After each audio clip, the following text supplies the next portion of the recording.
நிறையா பேசிட்டாங்க, என்ன பேசுன்னு தெரில. படம் கார்த்திலேருந்து ஆரம்பிக்கிறேன். இது ரொம்ப சின்ன நாட்டை நாங்கள் பீட்சாக்காக தெலுங்கு ப்ரொமோஷன் போகும்போது கார்த்தி சொல்லியிருந்தார்.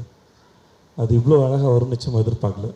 அண்ட் கார்த்திகை நிச்சயமாக பாராட்டினா ஒன்று தான், நான் தன்னோட ஒவ்வொரு படத்துக்கும் சம்மந்தமே இல்லாமல் இன்னொரு வேலையை பார்க்குறேன். அது பீட்சாவாக இருக்கட்டும், ஜிகர்தண்டாவாக இருக்கட்டும், இல்லை இப்போ இருக்கிற இரவியாக இருக்கட்டும், இல்லை அடுத்து எடுக்க போகிற படத்தோட அந்த லைன் வரைக்கும் தெரியும். ஸோ வேறு ஜானர் ட்ரை பண்ணுறாரு. அண்ட் முக்கியமாக அவரோட இதையே உடச்சி வேறு ட்ரை பண்ணணும்னு நினைக்கிற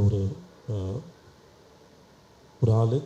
ஸோ இரவி முழுக்க இவ்வளோ சூப்பராக சிறப்பாக வந்திருக்குன்னா அது கார்த்திக் சுப்பராஜ் அப்படிங்கிற ஒரு ஆளோட தாட் ப்ராசஸில் உருவான மிக அழகான ஆழமான ஒரு சிந்தனை சிறப்பாக வந்திருக்கு. என்னோடய படத்தில், என்னோடய கேரியரில் இது நான் ரொம்ப முக்கியமான படமாக நான் நினைக்கிறேன், மதிக்கிறேன், பெருமைப்படுறேன் இந்த படத்தில் நான் நடித்ததுக்காக. அண்டு என்னோடய கோஆர்டிஸ்ட் முக்கியமாக சொல்லணும்னா எஜே சூர்யா சார் பற்றி சொல்லணும்னா, இவர் படங்களில் பார்த்து இந்த மனுஷன் எந்த மாதிரியான மனுஷனாக இருப்பாப்புலன்னு எனக்குள்ளே ஒரு ரஃபாக ஒரு இமேஜ் இருந்தது. இந்த மாதிரியான ஆள் தான் இப்படி இருப்பார் அப்படின்னு நினச்சோம். ஆனால் நிச்சயமாக அப்படி இல்லை. எல்லாத்தையும் தூக்கி ஓரம் வச்சுட்டு வேறு ஒரு ஆளை மனுஷனை வந்தார். சாதாரணமாக பழகினாப்புல. ஏன்னா இருக்கிறவர்கிட்ட வேறு ஏதாவது ஆட்டிடியூடு தான் என்னால் ஒரு கோஆர்டிஸ்டோட கனெக்ட் பண்ணி ஒர்க் பண்ணுறது ரொம்ப கஷ்டமாக இருக்கும். அந்த மாதிரிலாம் இருக்குமோ அப்படின்லாம் பயந்துட்டு இருந்தேன். அவர் ரொம்ப சிம்பிளாகவும் சாதாரணமாகவும் ஒரு சீனுக்கு நான் ஏற்கனவே 4-5 படம் டைரக்ட் பண்ணியிருக்கேன், அந்த மாதிரி எந்த ஆட்டிடியூடும் இல்லாமல் சினிமாவுக்கு புதுசாக வந்த நடிகர் மாதிரியே நடந்துக்கிட்டார். அது வந்து எங்களுக்கு பெரிய அளவில் சப்போர்ட் பண்ணிச்சு மனதளவில். அது வந்து அவருடைய பெருந்தன்மை.